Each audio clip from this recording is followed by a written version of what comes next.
kada Bancroft waxay ka mid tahay shirkado maaragtay lagu tijaabiyo caalamkan cusub oo la yiraahdo security agencies oo qabta shaqooyin kala duwan. waxaan la soconaa dalkii la oran jiray ama Iraq markii la galay oo uu maaragtay la riday xukuumadii Saddam Hussein waxa jiray shirkad la oran jiray Blackwater oo u lahaa nin la yiraahdo Eric Prince oo hadda Imaaraadka degan, isla markaana shirkad la oran jiray Saracen oo deganayd magaalada Boosaaso airportkeeda oo shidaal la sheegay in la qodayay Puntland baa laga qodayay la yiri dadka qaybtoodna ay ku sheegeen sun halka lagu aasayay ayay waxay ka ahaayeen gaar Israa'iil maaragtay laga keenay South Africa oo iyagana subcontractor ah ayaa iyagana maxaa la yiraahdaa qayb ka ahaa qaybta. marka Blackwater waxay tababari jirtay sirdoonka Mareykanka, waxay kaloo tababari jirtay calooshood u shaqaystayaal Iraaqiyiin ah oo la shaqeeya sirdoonka la shaqeeya iyo ciidamo madax bannaan oo fuliya danaha marka iyagu ay wadamada ay kala yihiin. marka Bancroft Soomaaliya intii aanay imanin ka hor waxa ay heshiis la gashay nin Fransiis ah oo ka retire garoobay ciidamada Faransiiska oo dambiye loo haystay oo South Africa isaguna deganaa. dhinaca kalena waxay heshiis la gashay nin sarkaal ah oo ay Yoweri Museveni dhinaca hooyo ka wada dhasheen oo ayaan dhexdaas ku dhaawacmi jiray qalalaasas ka dhacay dalkaas Uganda. waxayna ku heshiyeen in dhowr batalyan oo ciidamo Ugandese la geeyay Soomaaliya, kuwaas oo ahaa dafcadii ugu horeysay ee ciidamo ah ee yimaada halka kuwaasay soo tababareen. marka waa shirkad contractor ah oo madax bannaan, isla markaana haddii ay dambiye gasho ama kuwa ay iyada heshiis kala tahay ay dambiye galaan si aan ciidamada Mareykanka aanay saameyn toos ugu yeelanin. dhanka kale in dawladda Mareykanka aan lagu eedeynin in ay khatar gelisay ama wadamo khatar ay geysay muwaadiniin ama ciidamo ka tirsan wadankeeda, taasoo inta badan barasharo shacabka ka yimaada oo marar qaybtood dhalisa inay maaragtay khalkhal geliso xukuumadda xilka haysa inay maaragtay sababta. si marka arrimaha looga wareego ayaa waxa loo abuuray shirkadahan. marka shirkadan waxaa laga leeyahay magaalada Miami inay tahay baan u maleynayaa wiil 37 jir abaale oo originally inuu ka soo jeedo Israel aan u maleynayo oo uu yahay Jewish American inuu yahay. contractorkii ugu horeeyayna waxaa siiyey ninkii la oran jiray George Bush. marka dhinaca Soomaalida markii la weydiiyo marar badan baan ka hadlay, markii ugu horeysay aan ka hadlay waxay ahayd 2008 2010 sidaas oo kale wareysi kaleetaan marka bixiyay. marar badan baan ka hadlay, runtii marar fara badan baan ka hadlay. dadka Soomaaliyeed ee marka xilalka kala duwan hayay aqoon fara badan uma lahayn. maraan wax ka weydiiyay shakhsiyaad xukuumadii Sharif Buhuko kamid ahaa inay yiraahdeen waxay naga caawisaa database-ka iyo waxyaabaha. marka uma hayaan xitaa war shirkadani maxay tahay shaqada ay qabato. waxa uga waroon ciidamada shisheeye oo wadanka jooga dhaqdhaqaaqyadooda iyo sida ay yihiin. marka shirkadan Saracen maagi hore Saracen la oran jiray hadda gaalkacyo iyo Boosaaso iyo degan, isla markaana maalin dhaweyd ciidamadan Galmudug duulaanka ku qaaday oo uu hore u lahaa Eric Prince oo Saracen la oran jiray, waxa la wareegay Bancroft oo ay hadda hoos yimaadaan in muddo adiga ilaa 3 sano ugu dambeeyay. marka waa shirkad abuurta ciidamo calooshood u shaqaystayaal ah oo far badan oo magacyo kala duwan leh sida kuwa hadda Soomaaliya gaar ahaan magaalada Muqdisho ku badan. dadka Soomaaliyeed ee gudaha jooga iyo kuwa dibadda joogaba waxa loo sheegay in dalkooda dawladdu ka jirto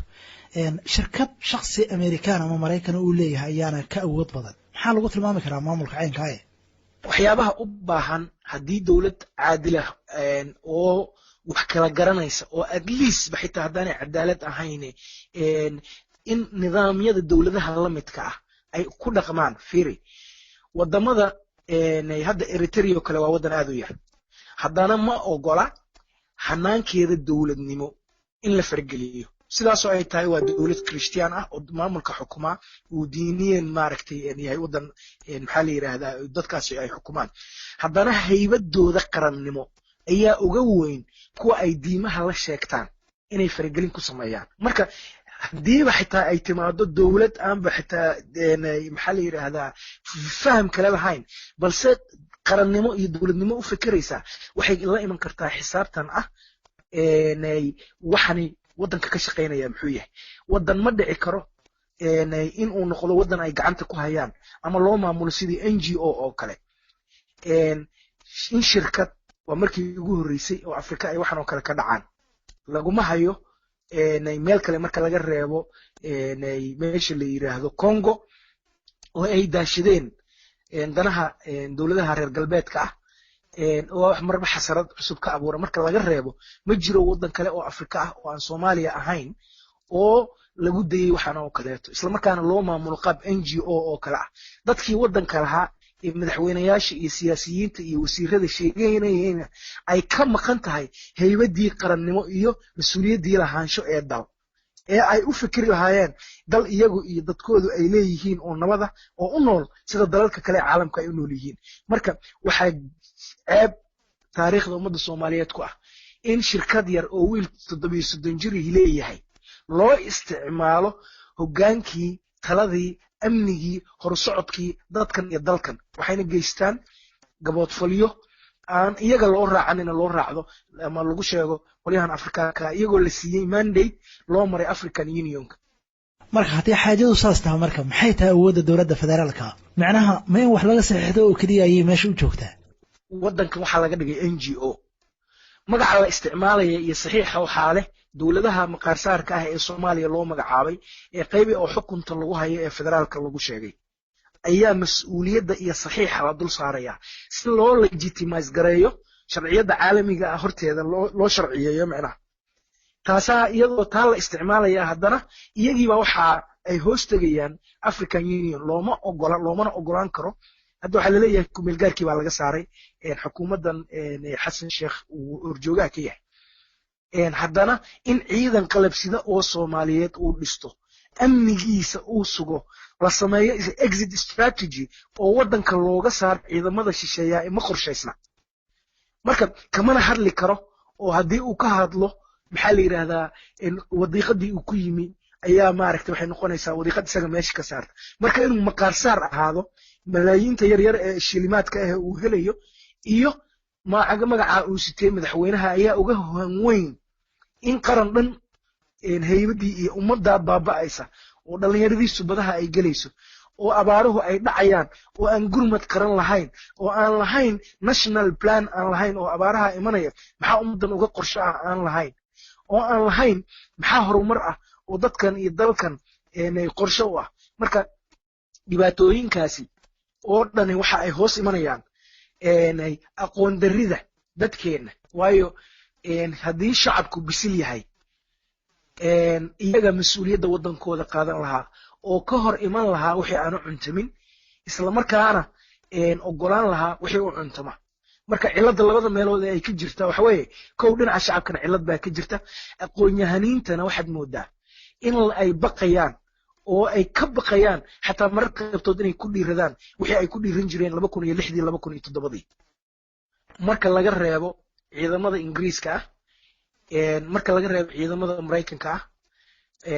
markii labada laga reebo inta kale waxay si toos ah u hoos tagaan oo ay amarka ka qaataan ciidamada shirkadda Bancroft waana contractoro waxaana yaab leh in meeshii United Nations ciidamada ay leeyihiin wadamada loo diri jiray meeshii ciidamo African Union ka socda oo dawladda ay ka heshiiyeen toos dawladda uga yimaada ay jiri jireen awoodda inay waddanka heshiiska uu ka dhaqan galo dawladdu kaalinta ay ku leedahay waa kaalin yar oo aan macno badan sameynaynin marka ciidamada shisheeye waxay hoos tagaan Bancroft dawladda federaalkana waxay hoos tagtaa ciidamada shisheeye macnaheedu waxa weeye marka waxa dhan iyada u talis waxa awoodda ugu ballaaran iska leh shirkadda Bancroft iyaguna waa contractoro aan maxaa la yiraahdaa awood qandaraaslayaal aan awood kaleeto oo dheeri ah oo ay gaar u leeyihiin aan jirine isticmaala markii hore haddaan arrinta dib kuugu noqdo markii hore Bancroft waxa loo registereeyay shirkad mar waxa laga dhigay charity marba waji baa loo yeelayay marka arrintanina waa arrin u baahan in maaragtay baxthi dheer ama research dheer lagu sameeyo dadka Soomaaliyeedna runtii wax iska weydiiyo dad baa lagu leynayaa baabuur ay jirayaan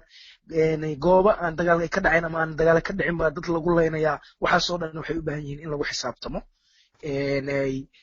nimankaana mandate-ka ay ku joogaan waa mandate ceeb weji gabax iyo maaragtay fadeexad ku ah magaca ummadda Soomaaliyeed dhibaatada ummadda ay u geysanayaan lama xisaabi karo waxaana maqan horena waan ku celinayaa waxaana maqan xisaabtan haddii gabar Mareykan ah cunug yar oo Mareykan ama Ingiriis ah ay caalamka meel ka mid ay wax ku gaaraan shacabka iyo dawladda Mareykanku way gilgilinayaan sababteeduna waxay tahay waxa yaala nimankani waxay dhigteen axdigaas la fulinayaa oo aan cidi ka weecan karin